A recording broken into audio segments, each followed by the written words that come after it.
Halo, John Troopers, kita balik lagi. Ini di Corporate Talks bareng ANJT. Ya, tadi memang ada ke disconnect dikit karena memang ada kendala teknis. Tapi ini saya coba langsung invite narasumber-narasumber kita pada malam hari ini. Oke, bro. Oke. Akhirnya bisa connect nih. Oke, mantap. Malam, Bro Niko. Kabar sehat? Halo, halo, halo.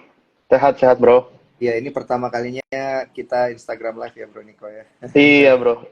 Ini gue pertama kali nih. Oke.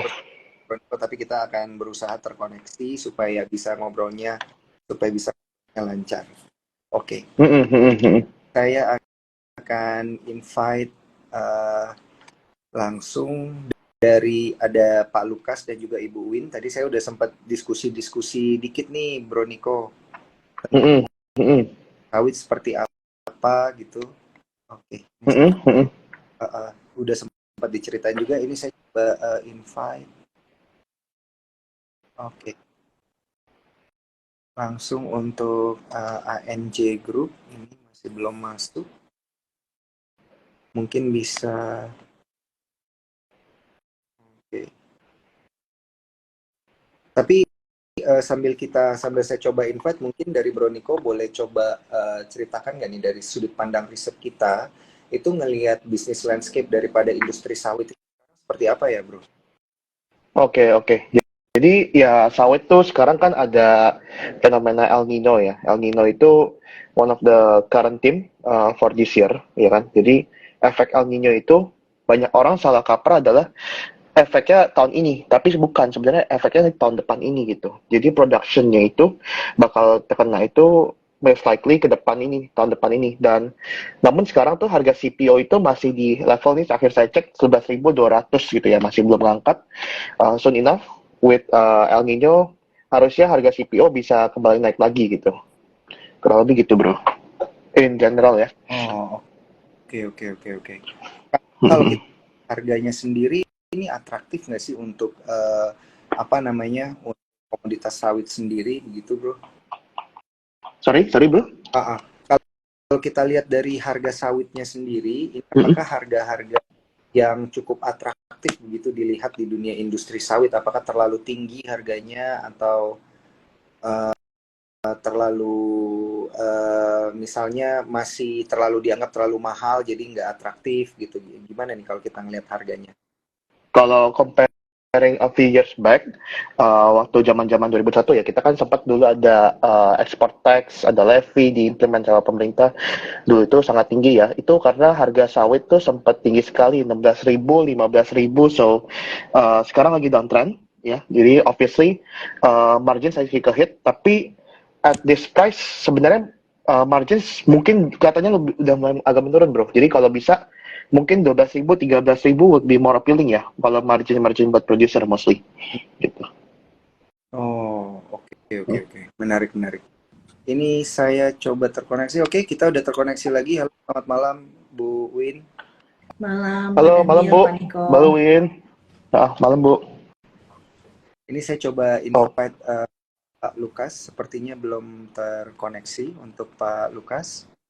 Ah, ah. Mungkin kalau terpaksa ya Pak Lukas, Mm-mm. saya ajak join aja di sini. Oh, eh, ya boleh boleh juga, Bu. Iya, Scroll bareng ya, Bu ya. Kalau tidak iya merasa, lagi bareng kok. soalnya saya coba cari di list viewersnya nggak masih belum ada nih, masih belum masuk di.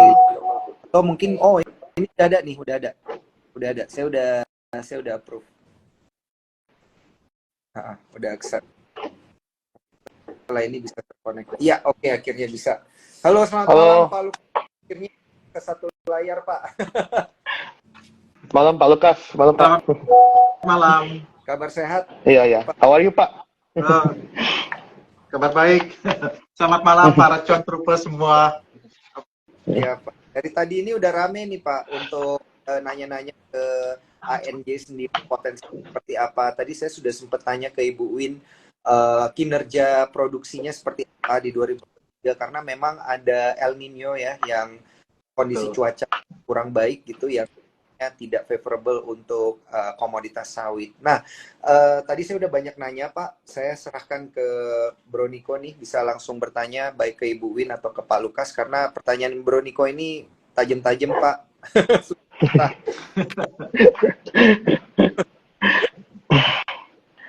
Oke, oke.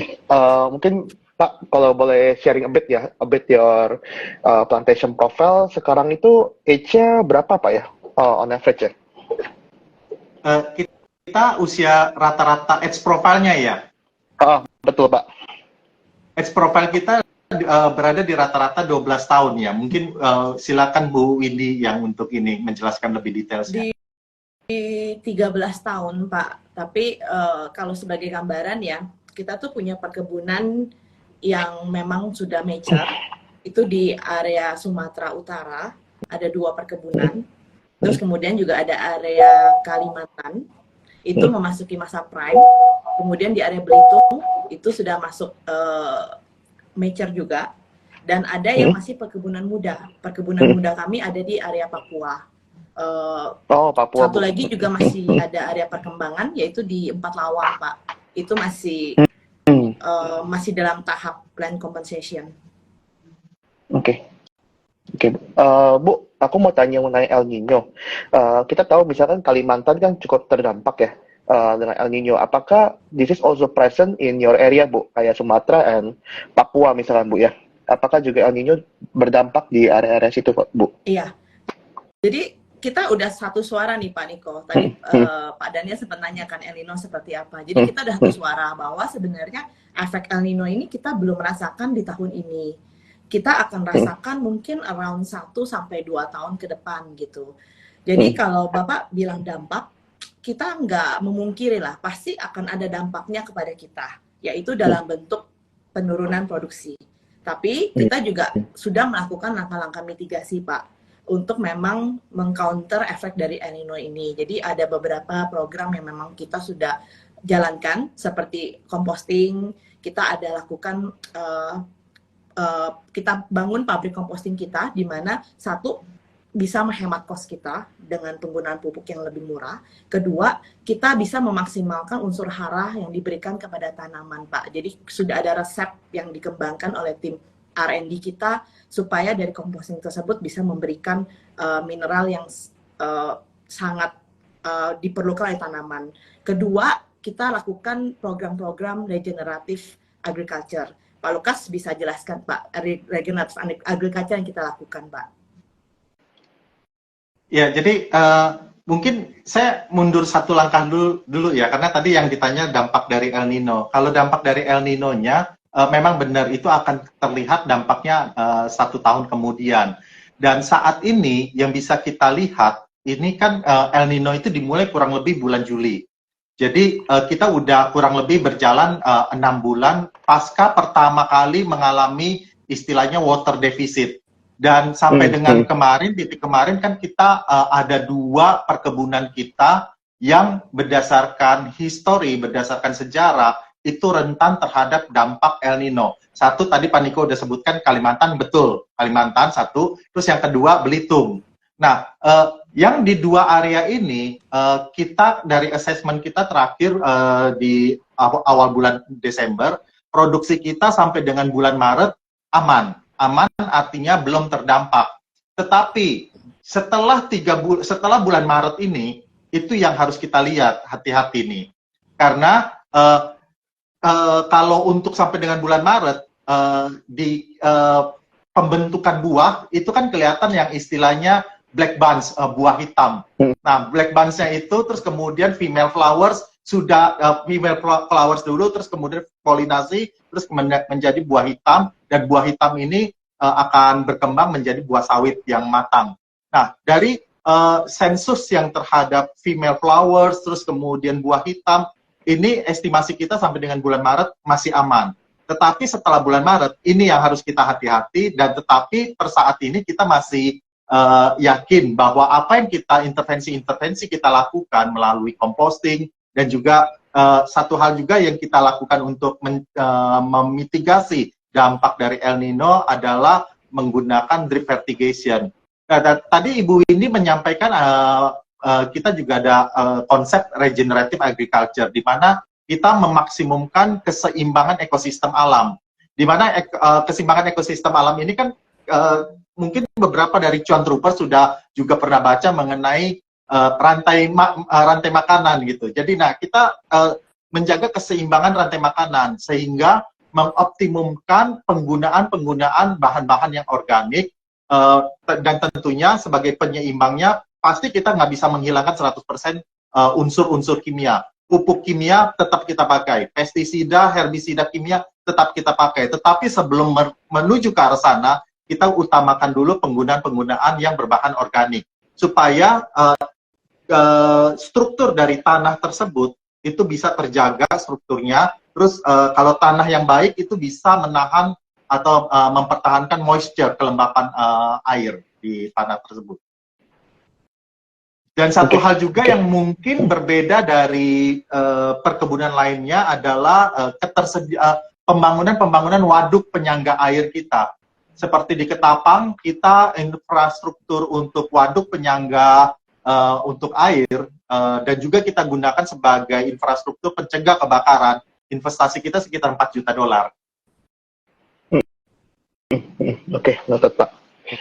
Pak, a little bit question about your expansion plan, Pak. Kalau saya lihat nih, ANJT kan mostly mainannya upstream ya bisnisnya. Is there a chance Bapak masuk ke downstream business atau going forward masih mau main di upstream business ya, Pak ya? Untuk jangka pendek ke depan, jangka pendek ini mungkin less than 5 years ya Pak. Kita terakhir melakukan kajian seingat saya pertengahan tahun ini atau mungkin di kuartal pertama tahun 2023 ini, di mana kalau kita lihat kapasitas downstream di Indonesia itu sudah 2 kali lipat daripada kapasitas produksi upstream. Produksi upstream Indonesia tahun 2022 CPO dan CPKO kurang lebih 51,2 juta ton CPO dan CPKO.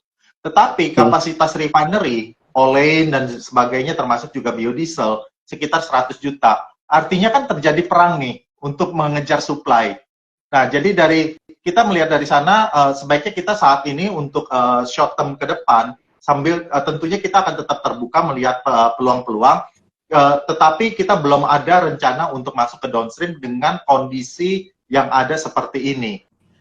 Kenapa saya katakan bahwa kita juga harus tetap memantau pasar karena ada perkembangan teknologi nih. Mungkin teman-teman Cuan Troopers pernah membaca di artikel ataupun mendengar yang sedang trending saat ini itu adalah Sustainable Aviation Fuel, SAF. Mungkin sering dengar SAF. Nah, SAF ini berbahan baku dari vegetable oil. Bisa berbahan baku vegetable oil atau limbahnya. Ya, jadi mungkin pernah dengar used cooking oil dan sebagainya. Nah, ini yang digunakan sebagai bahan baku SAF. Tetapi apakah kita akan masuk ke sana, kita harus kaji dulu karena ini investasi, bukan investasi yang kecil. Dan kalau kita salah masuk investasi di situ, dan artinya salah ini bukan salah teknologinya ya, tetapi ternyata kita perang untuk memperebutkan bahan baku yang jumlahnya terbatas. Ini yang akan mempersulit pertanggungjawaban investasi kita.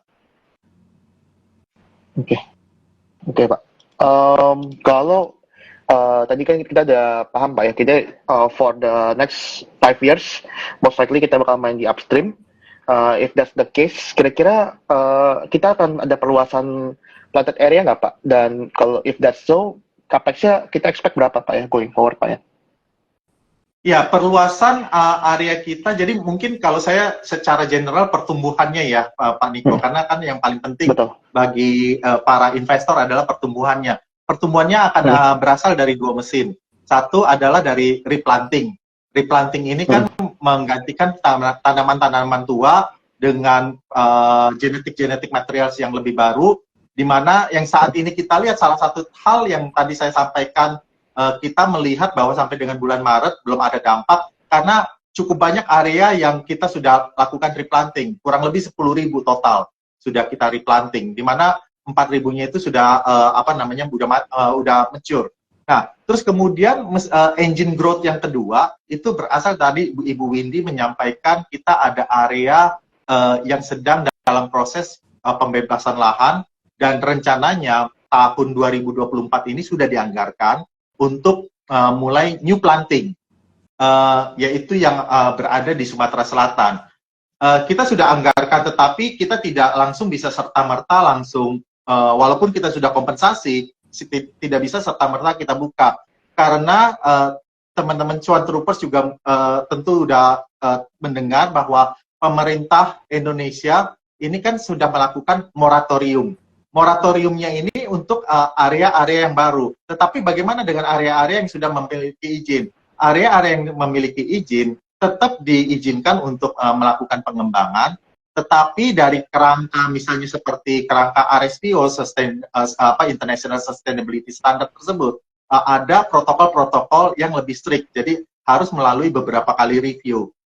Terutama juga dalam konteks RSPO dan juga Sustainability Policy AIJ, kita kan mengadopsi konsep no deforestation. Jadi kita harus pastikan area-area tersebut memang area-area konversi lahan yang bukan hutan, gitu. Mungkin saya tambahkan sedikit Pak Lukas. Jadi kalau tadi Pak Lukas sempat menyebutkan soal replanting, terus kemudian perkebunan kami yang di Sumatera Selatan, sebenarnya satu lagi adalah engine kita adalah perkebunan muda kita, Pak. Jadi kita punya perkebunan muda di Papua, Papua Barat Daya. Ini mungkin kita estimasikan di 2025 akan mulai mencapai peak-nya, Pak. Jadi salah satu produksi kita akan disokong dari perkebunan muda kita ini gitu. Oke. Ini banget jawabannya ya Bro Niko antara Pak Lukas dan juga Bu Windy. Saya jadi langsung belajar banyak nih Pak Lukas untuk industrinya seperti apa, dan ternyata industri sawit di Indonesia beda company itu beda nature-nya ya Pak ya sebenarnya. Soalnya saya pikir industri sawit itu sama aja gitu, tapi ternyata beda-beda ya kalau beda company cara mengelolanya. Betul Pak Daniel. Jadi mungkin kalau secara produk ya sama-sama CPO, tetapi tujuannya bisa berbeda nih. Kalau di ANJ kita mempunyai visi untuk menjadi perusahaan pangan kan yang berbasis agribisnis, sehingga produk-produk yang kita hasilkan itu selalu kita tujukan untuk food grade. Nah, tetapi ada juga perusahaan-perusahaan perkebunan kelapa sawit yang menghasilkan CPO bukan food grade, disebut juga CPO, tetapi tujuannya misalnya kepada biodiesel dan faktor-faktor lainnya yang bukan untuk tujuannya untuk pangan. Nah, bedanya apa sih antara food grade dan non food grade? Kalau yang food grade, pertama kalau kita food grade itu dilihat salah satu faktornya adalah FFA, free fatty acid-nya ya. Jadi kalau umpamanya FFA-nya kita di ANJ kita rata-rata itu bisa memproduksi FFA dengan rata-rata 3,5%. Nah, kalau kita bisa mencapai 3 ataupun di bawah 3, maka pembeli kita bersedia membayar suatu premium.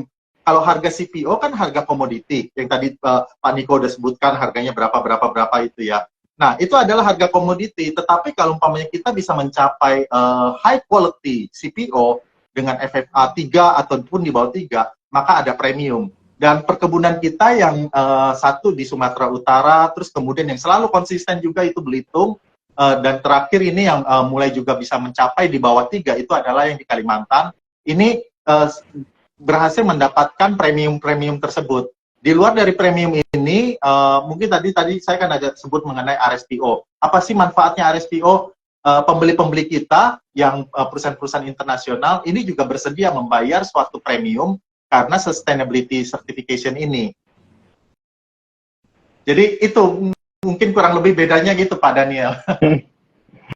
Oke. Menarik banget ini Pak. Short brief tapi ini langsung dapat jawaban yang kena nih Pak. The point. Oke, baik.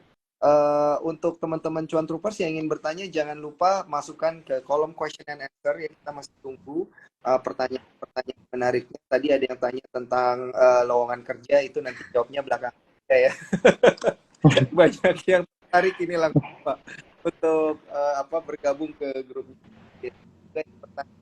berkaitan dengan pergerakan harga saham katanya undervalue. Nah, nanti Instagram kita pergerakan saham dan IGT.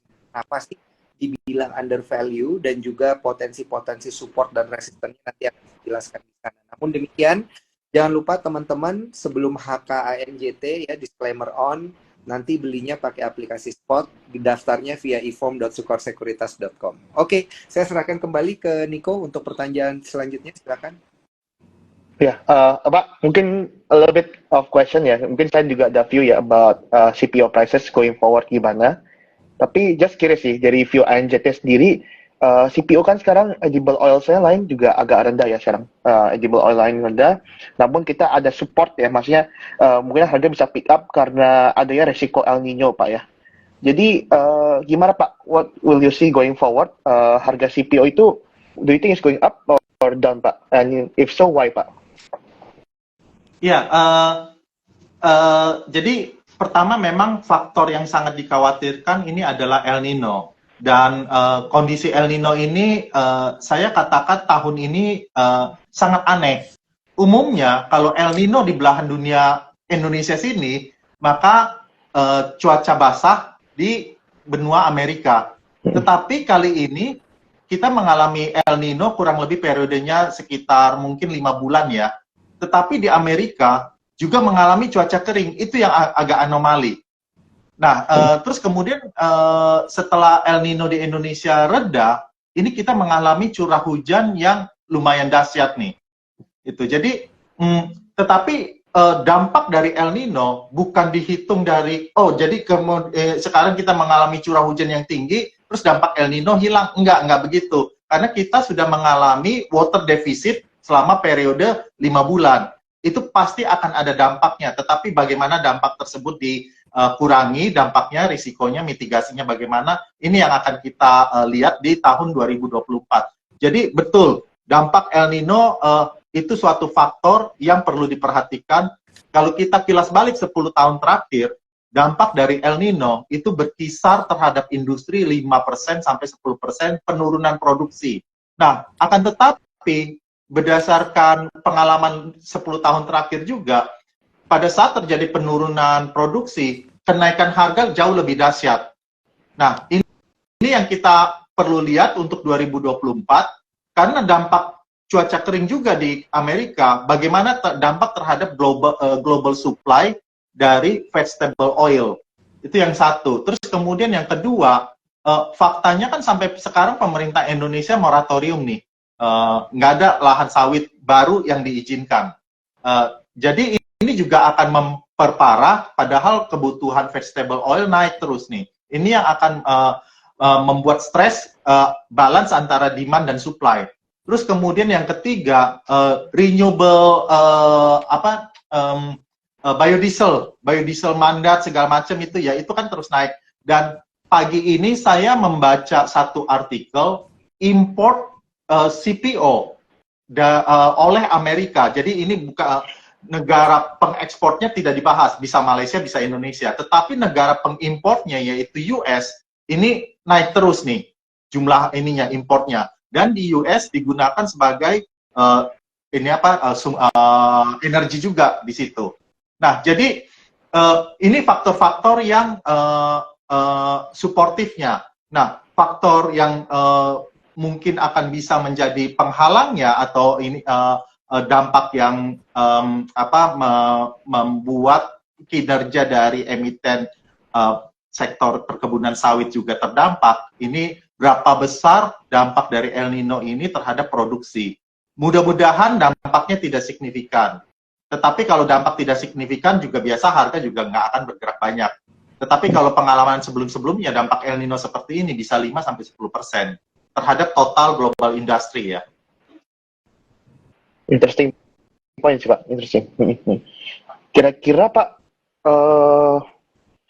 cost-nya untuk satu CPO, satu ton CPO itu ANJT sendiri sekarang berapa Pak ya cash cost-nya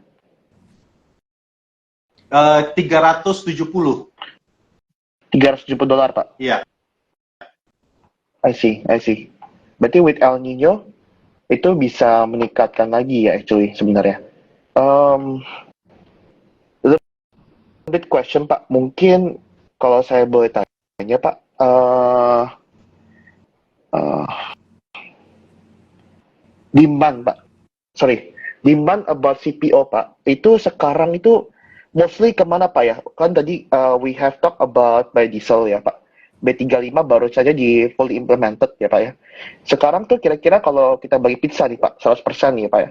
Itu dari 100 berapa yang masuk biodiesel, berapa yang cooking oil Pak ya, kalau bisa tahu Pak ya. Untuk biodiesel kurang lebih seingat saya itu dari produksi Indonesia 50-an juta itu kurang lebih sekitar 10 juta sampai dengan 12 juta ke arah ke biodiesel.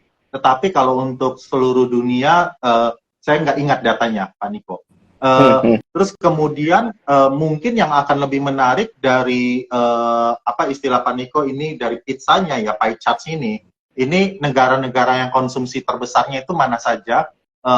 Konsumsi terbesar itu tetap kalau untuk CPO itu adalah Indonesia, tetapi kan itu berarti bukan ekspor ya, itu konsumsi dalam negeri. Betul Pak. Nah untuk ekspornya sendiri yang paling besar itu satu India, terus kedua China. Nah terus yang EU ini semakin menurun. Nah EU ini semakin menurun tetapi tidak akan pernah bisa nol. Karena EU sendiri tetap ada produk-produk turunan CPO yang tidak bisa mereka hilangkan. EU ini akan menurun karena ada peraturan yang EUDR, EU Non-Deforestation Regulation. Jadi bukan cuma kepada produk CPO, tetapi produk kopi, produk lain, produk-produk pertanian lainnya yang ada exposure terhadap deforestasi dilarang masuk ke sana. Atau masuknya juga lebih diperketat lah di sana. Jadi CPO ini adalah salah satu produk yang masuk ke dalam high risk untuk EUDR.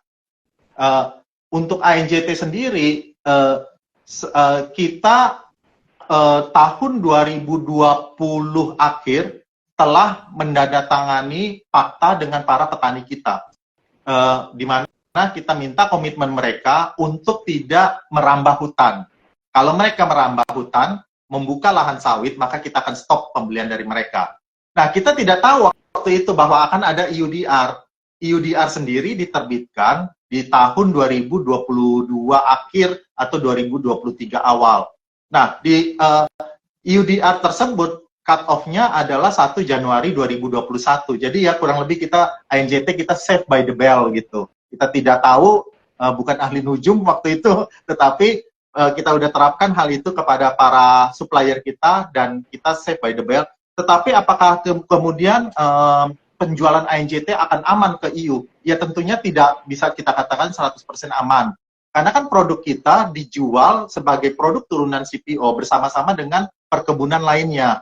Jadi refinery harus memastikan bahwa bukan cuma ANJT saja yang aman dari EUDR, tetapi pemasok-pemasok yang ke refinery tersebut juga aman dari EUDR.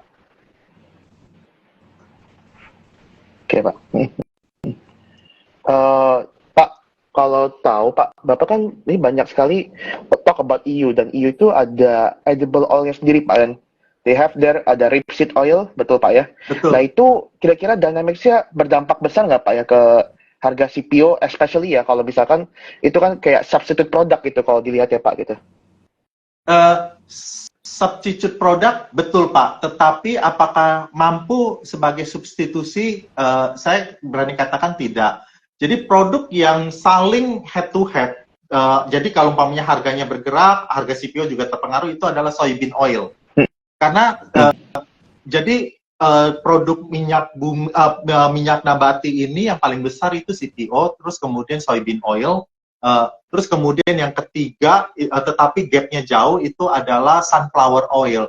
Makanya waktu kita di awal-awal 2021, harga CPO itu naik banyak, juga soybean oil naik banyak karena terjadinya perang, 2022 itu terjadinya perang Rusia sama Ukraine, sehingga mengganggu pasokan sunflower oil.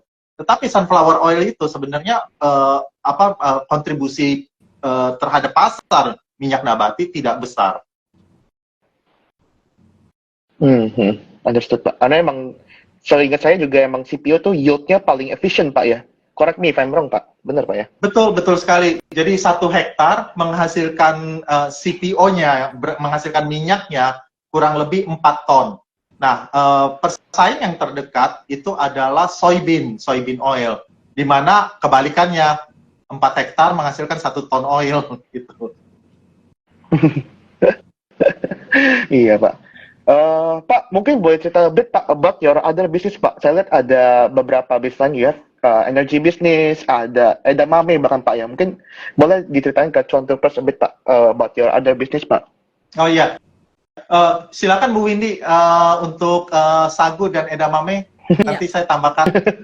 Jadi Pas jadi tadi sebenarnya kalau Bapak bilang, Bang Truk, gimana Pak? ada yang Pak Daniel? juga di kolom question and answer, pas banget nih pertanyaannya. Silakan, saya juga tertarik nih denger yang edamame nih. Oke. Jadi selain perkebunan palm oil kita, sebenarnya kita punya bisnis edamame. Kebunnya sendiri sebenarnya ada di Jawa Timur, tepatnya di Jember. Produk kita sebenarnya adalah frozen Pak. Jadi edamame frozen, produk utama kita, dan targetnya itu adalah pasar ekspor. Tapi di pasar domestik kita juga ada dalam bentuk mereknya Edasi. Sudah bisa ditemukan mungkin seperti di Aeon, di Hypermart, itu sudah ada Pak produk edamame kita. Terus yang kedua adalah sagu. Sagu ini adalah dari perkebunan kita yang ada di Papua juga Pak. Kita punya area konsesi sekitar 40.000 hektar. Kita menjual, kalau produk akhirnya mungkin tepung sagu. Jadi kita produksi tepung sagu dari perkebunan kita di Papua ini. Kemudian kita ada juga yang terakhir adalah di renewable energy terbarukan. Jadi secara prinsip kita mengolah limbah cair yang dihasilkan dari perkebunan sawit kita. Kemudian kita tarik Pak gas metannya. Dari gas metan tersebut kita konversikan menjadi listrik dan kita jual ke PLN gitu. Interesting Bu. Tapi for now tuh kontribusinya masih not that big Bu ya, untuk revenue Bu ya? Kontribusinya masih kecil. Betul. Iya, betul Pak Niko. Kontribusinya masih kecil, dan mungkin yang saya bisa tambahkan adalah satu untuk yang segmen sayuran beku. Tadi Ibu Windy juga udah jelaskan, ada sayuran, utamanya sebenarnya tujuannya sayuran beku. Karena memiliki ketahanan shelf life-nya lebih panjang. Terus kemudian waktu dikonsumsi juga akan nutrisi-nutrisi rasa itu masih bisa di-preserve sejak waktu dipanen. Nah, utamanya kita akan menghasilkan nantinya lebih banyak produk-produk yang beku. Saat ini juga lebih banyak produk yang beku.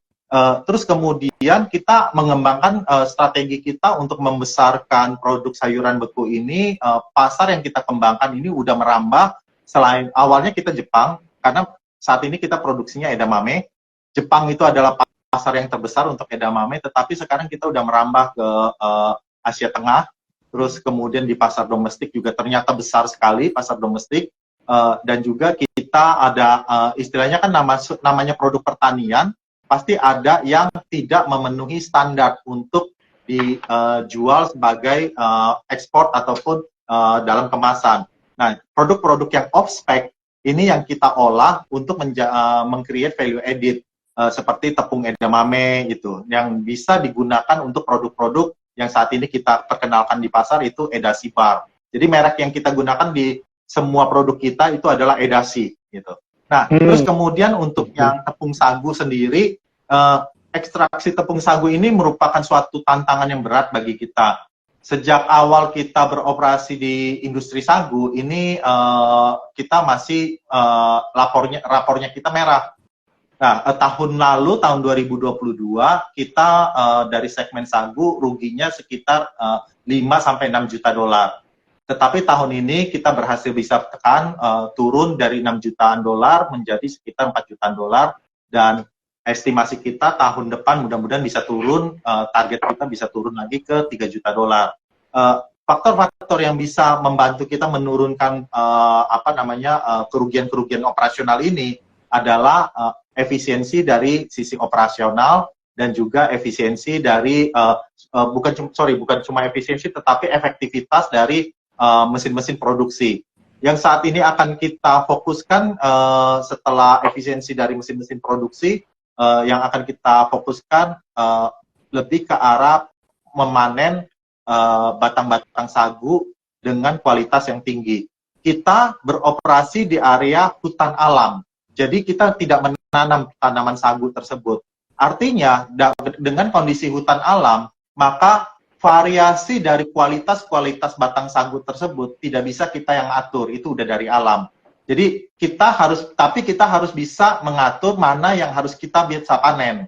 Karena yang kalau batang yang kita panen itu kualitasnya bagus, maka hasilnya akan produktivitasnya tepung sagunya akan lebih baik. Dan yang kita akan arahkan juga untuk tepung sagu ini lebih ke mencari pasar-pasar dengan nilai yang tinggi, yang kita juga ada olah menjadi seperti tepung pancake, jadi ada turunan-turunannya, karena memberikan added value, dan tentunya added value itu meng-create suatu margin tambahan bagi kita. Understood, Pak. Pak, we talk a lot about income statement portion, Pak, ya, kita ngomongin revenue, tadi cost sudah.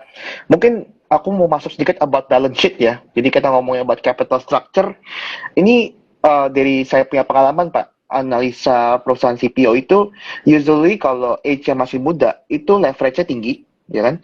Tapi ketika age-nya sudah agak tua, itu yang terjadi baru leverage turun. Tapi age tua, yield menurun, kayak gitu, Pak. Jadi kan sedikit dilema. Nah, ANJT sendiri sekarang capital structure-nya gimana, Pak? And going forward, what's your plan about your capital structure, Pak? Gitu, debt to equity-nya seperti apa, Pak, misalkan? Windy, mau dimulai, Windy, silakan. Ya, jadi mungkin gini, Pak.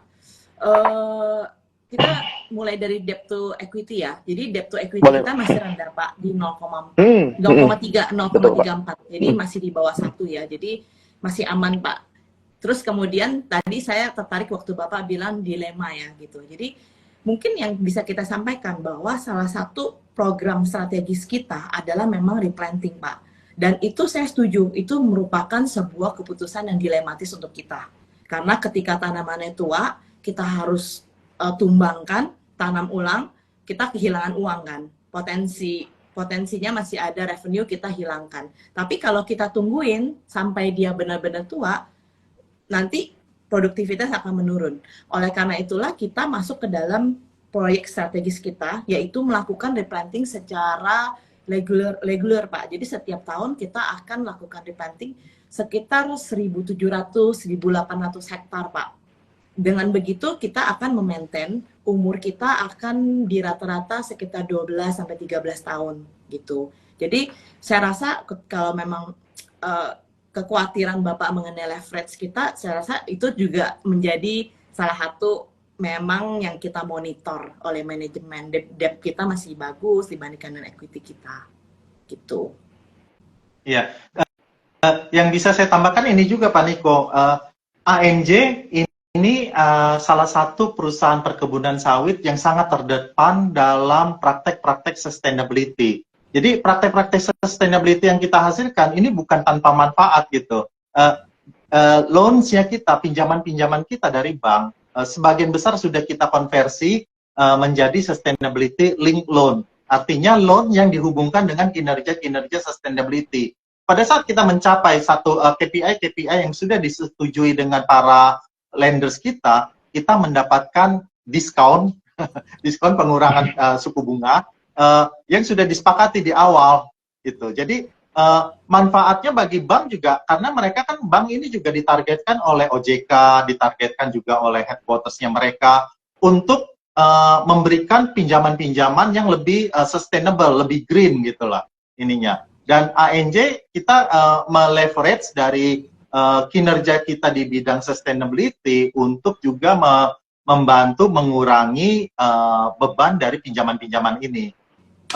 Jadi untuk yang sustainability ini kalau tahun 2022 kita udah melakukan paparan kepada publik mengenai kinerja sustainability kita. Untuk 2023 kita kemarin baru saja diberikan penghargaan oleh KLHK 4 tahun berturut-turut proper emas.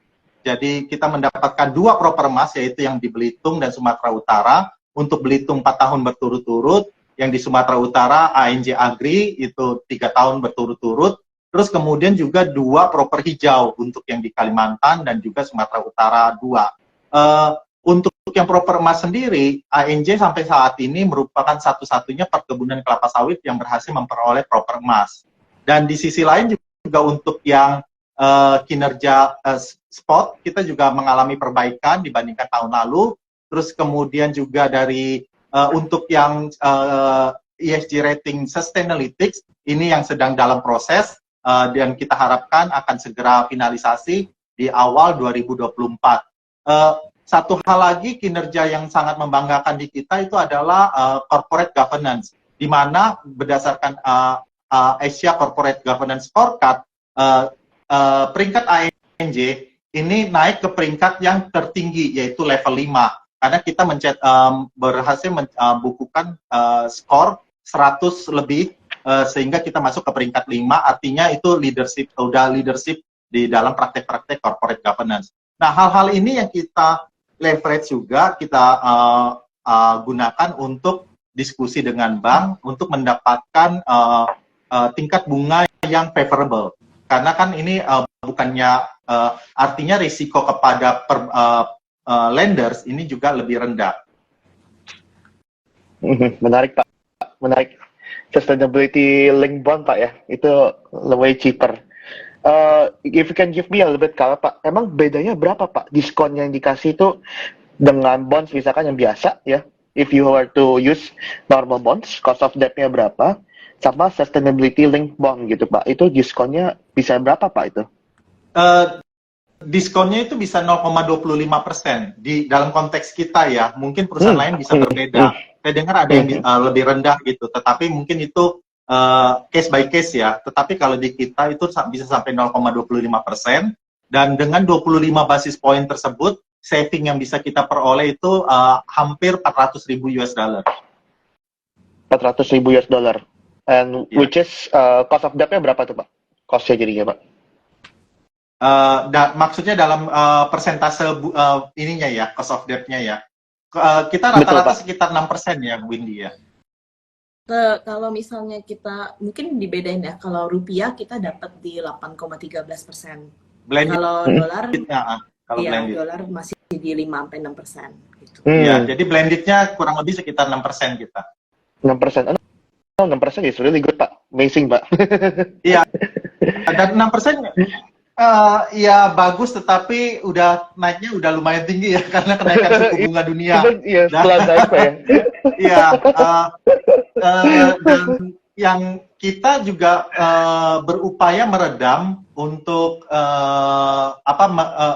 mengerem ya penggunaan loan, fasilitas loan kita masih memadai, tetapi kita juga merem penggunaan fasilitas pinjaman-pinjaman ini, karena walaupun misalnya seperti kemarin kalau saya nggak salah itu BI juga baru rilis mempertahankan suku bunga. Nah, terus tetapi apakah secara tahun 2024 akan stabil di sisi tersebut? Kan spekulasinya akan di titik tersebut terus kemudian turun. Dolar juga akan di titik tersebut kemudian akan turun. Tetapi ya kita belum tahu lah. Jadi kita akan ambil posisi lebih cautious, hati-hati dalam penggunaan pinjaman-pinjaman ini. Baik. Pinjaman US dollar Pak ya maksudnya Pak ya? Termasuk US dollar, betul. Benar. Jadi kita optimumkan penggunaan cash flow yang kita generate dari operasi kita. Oh, oke. Berarti challenging ya Pak, 2024 nanti tambah 1 sentimen lagi nih yang harus dilewati. Pak, gitu. Ya, industri sawit. Tapi semoga tahun politik ini seharusnya kita tahun politik yang sangat baik lah tahun ini. Dilihat dari kondisinya sejauh ini sangat-sangat kondusif, dan semoga juga investor-investor asing juga semakin yakin dengan investasi di Indonesia. Baik. Luar biasa Pak. Mungkin ada 1-2 pertanyaan terakhir dari saya dan juga Niko. Ini menarik banget. Kita nggak berasa Pak, ini sudah mau 1 jam Pak kita ngobrol, karena tadi memang ada sempat ke skip dikit ya Pak. Iya. Gara-gara dari saya ini berkaitan dengan dividen aja Pak ini. Karena kan tiap tahun nih ya bagi nantikan, apalagi kalau kita lihat rasio dividennya itu yang dari tahun 2021 ke 2022 itu naik signifikan Pak, dari 4 ke 43 gitu. Bahkan di tahun 2023 ini di 27,8. Nah, ini tentunya yang tahun depan ini akan jadi semakin menarik pasti dinantikan oleh para cuan troopers. Nah, apakah di tengah kondisi politik pun di tahun depan ANJT ini akan tetap konsisten Pak membagikan dividen Pak? Ini mungkin bisa dikasih kisi-kisinya aja ya Pak ya. Iya, kebijakan dividen kita sangat jelas dan setiap tahun kita ungkapkan di annual report kita, kebijakan dividen kita maksimum 50%, dan pada saat kita mencetak suatu profit, kita selalu berkomitmen membagikan sebagian dari profit tersebut kepada pemegang saham. Memang mungkin pertanyaannya adalah apakah akan sampai 40% atau bahkan 50%. Ini yang harus kita seimbangkan dengan tadi kan Pak Niko nanya nih mengenai leverage nih pinjaman-pinjaman. Jadi itu yang harus kita ini. Karena kalau kita berhasil menurunkan pinjaman, ini juga akan bermanfaat kepada para investor. Karena nanti dividen yang ke depannya ini akan beban bunganya kan akan turun nih di situ. Jadi tetapi dari perspektif pembagian dividen, untuk menjawab pertanyaan Pak Daniel, kita berkomitmen untuk terus membagi bagian dari profit tersebut sesuai dengan kebijakan dividen kita. Baik. Pertanyaan terakhir Pak, sorry dari saya lupa nanya Pak, untuk target Pak di 2023 dan juga di 2024, adakah gambaran begitu Pak untuk target 2023 ini? Apakah sudah melewati target yang ditentukan atau masih sedang mengejar targetnya gitu Pak? Dan nanti di 2024 apakah akan ada kenaikan Pak? Atau mungkin nggak jauh beda dari yang tahun 2023? Silakan. Ya, nanti saya akan minta Windy juga tambahkan ya. Jadi untuk tahun 2023, untuk kinerja sampai dengan 11 bulan, produksi kita naik sekitar kurang lebih 5% untuk dari sisi FFB-nya. Terus kalau dari sisi CPO-nya total itu naik di atas dari 3%. Nah, ada 3% ini tidak signifikan dan maksudnya tidak setinggi yang kita harapkan, karena di awal tahun kita memang ada masalah dengan blokade jalan akibat perubahan aturan dari pemerintah daerah. Itu terjadi di kuartal 1. Tetapi kemudian di kuartal 2 hal-hal tersebut sudah selesai, di mana peraturan untuk pembatasan jalan tersebut sudah dikembalikan ke aturan yang semula. Sehingga kita sudah bisa beroperasi normal kembali untuk membeli buah-buah dari petani. Tetapi akibat dari defisit di kuartal pertama tersebut, kita tidak bisa mengejar, jadi produksi total CPO kita tumbuh sekitar kurang lebih hanya 3%, sedangkan untuk produksi FFB internal kita itu bisa mencapai 5% lebih.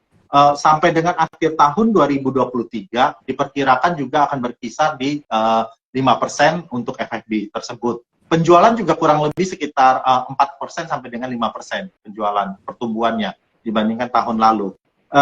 Sedangkan untuk 2024, saya akan menjelaskan mengenai program kerja yang kita akan fokuskan. Program kerjanya akan terus replanting, karena replanting ini adalah yang mendukung pertumbuhan produksi kita di kedepannya. Terus kemudian yang kedua, tadi kita sempat bahas sedikit mengenai new planting yang ada lahan kita di Sumatera Selatan. Terus kemudian yang ketiga, tadi Ibu Windy menyebutkan perkebunan muda di Papua, di mana untuk perkebunan Papua ini yang kita fokuskan adalah peningkatan kualitas infrastruktur sehingga mempermudah evakuasi buah dari kebun ke pabrik. Jadi ada investasi-investasi yang harus kita tuntaskan untuk peningkatan infrastruktur tersebut. Dan yang tentunya yang terakhir yang tidak kalah pentingnya, di ANJ ini kita cukup terdepan untuk dalam bidang R&D, dan R&D yang kita arahkan itu kita tidak bertempur di red ocean, artinya R&D kita tidak kita arahkan untuk pengembangan benih, karena banyak perusahaan-perusahaan lain yang menghasilkan benih yang sudah bagus-bagus, jadi mendingan kita beli. Tetapi R&D kita ini adalah R&D yang diarahkan untuk mendukung visi kita dalam menjadi kebun yang regenerative agriculture. Sedangkan untuk proyeksi 2024 mungkin Ibu Windy silakan Ibu Windy berikan gambaran mengenai target produksi. Untuk 2024 sendiri kita targetkan ada peningkatan lagi Pak, 5% daripada dari 2023. Di mana sebenarnya kalau Pak Niko udah bilang kan sebenarnya tahun depan kita akan ada challenge ya Pak, efek dari El Nino sendiri. Jadi kita sudah estimasikan ya mungkin peningkatan kita akan sedikit tertahan. Harusnya bisa lebih tinggi tapi tertahan oleh El Nino tersebut, tapi kita masih meningkat daripada 2023 di 5% Pak untuk produksi. Terus kemudian kalau Pak Lukas tadi bicara soal produksi ya, saya yakin para cuan tropers nih lebih tertarik sama angka USD kan ya Pak ya daripada produksi ya. Jadi sebenarnya saya nggak bisa memberikan forward looking statement kepada teman-teman semua, tapi mungkin saya bisa kasih sedikit clue lah untuk para cuan tropers. Jadi kalau kita lihat ya, kita flashback history quarter by quarter ya. Waktu di kuartal pertama kita kan loss sekitar 3,9 juta. Lalu di kuartal kedua, only kuartal 2 kita mencetak profit 1,1 juta. Lalu only kuartal 3 kita mencetak profit 5 juta. Jadi sebetulnya kalau Bapak lihat trennya, tren kita itu memang begini, terus mencapai peak nanti akan mulai menurun lagi di kuartal 1. Jadi kita semua berharap bahwa nanti akhir tahun semoga ada kabar baik, kontribusinya semakin positif, dan kita bisa cuan semuanya untuk para cuan tropers gitu. Amin. Amin.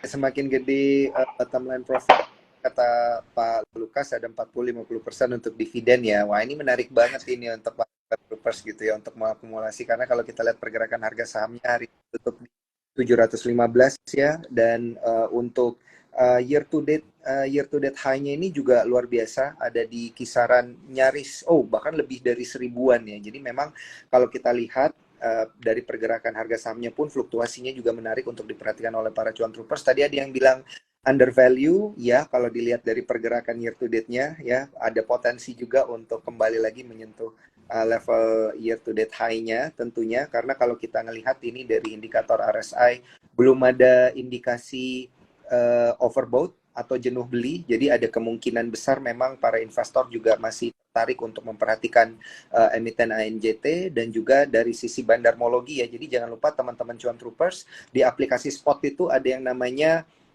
indikator bandarmologi. Jadi kita bisa melihat lebih banyak yang kekuatan beli atau lebih banyak yang kuat jual. Hari ini kalau kita lihat ya, lebih banyak yang HK alias lebih banyak yang beli ya.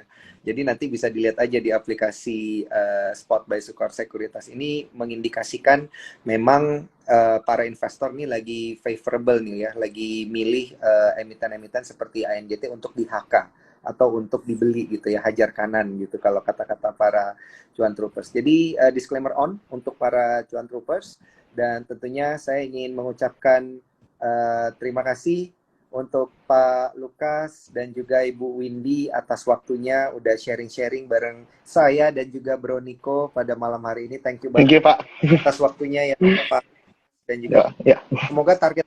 Ya, kita juga mengucapkan banyak terima kasih kepada Pak Daniel, Pak Niko, seluruh tim Sukor Sekuritas, dan juga tentunya terima kasih kepada para cuan troopers untuk kebersamaan untuk diskusi pada malam ini. Terima kasih. Baik. Terima kasih. Masih Pak. Masih. Sukses terus Pak. Sukses terus Pak. Ya, amin. Terima kasih Pak. Ya.